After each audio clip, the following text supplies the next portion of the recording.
Olá pessoal, tudo bem? Vamos para mais uma aula de ensino religioso do sexto ano e hoje nós vamos dar continuidade ao nosso conteúdo dos textos sagrados. Mas antes eu gostaria de fazer alguns questionamentos. Você sabe o que é tradição oral? Será que só existem textos sagrados escritos? Qual a importância dos sábios e dos mais velhos na preservação da memória e na cultura das religiões?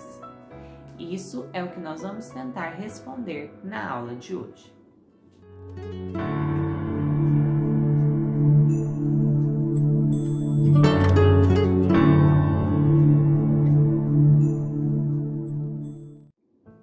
Todos os textos sagrados escritos foram, durante um período de tempo, conhecidos e repassados de forma oral.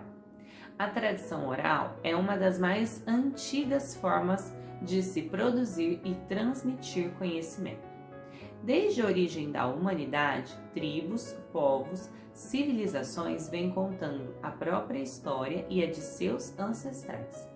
Os grandes líderes religiosos e os fundadores de tradições religiosas, filosofias de vida, entre outros, também iniciaram transmitindo seus ensinamentos de forma oral.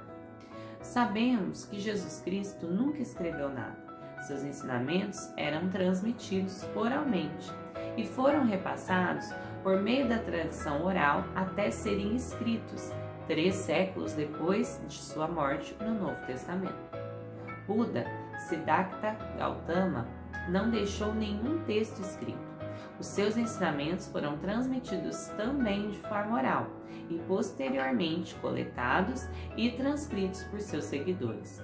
O budismo manteve-se como tradição oral durante 5 séculos e o primeiro livro transcrito sobre os ensinamentos de Buda é o Tripitaka, que pode ser traduzido por 3 cestos, em referência ao fato de ser um livro dividido em 3 partes. Um erro comum é considerar a religiosidade dos povos de tradição oral atrasadas em relação aos povos onde a religiosidade possui textos sagrados escritos.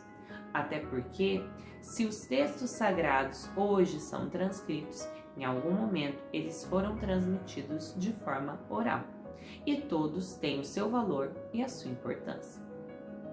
As religiões de matriz africana e indígena são muito ligadas ao culto ao espírito e à memória de seus ancestrais.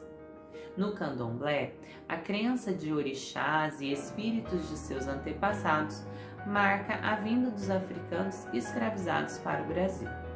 O candomblé é uma religião que se organiza a partir do culto aos orixás e a divindade suprema é o Olorum, que é o criador do mundo.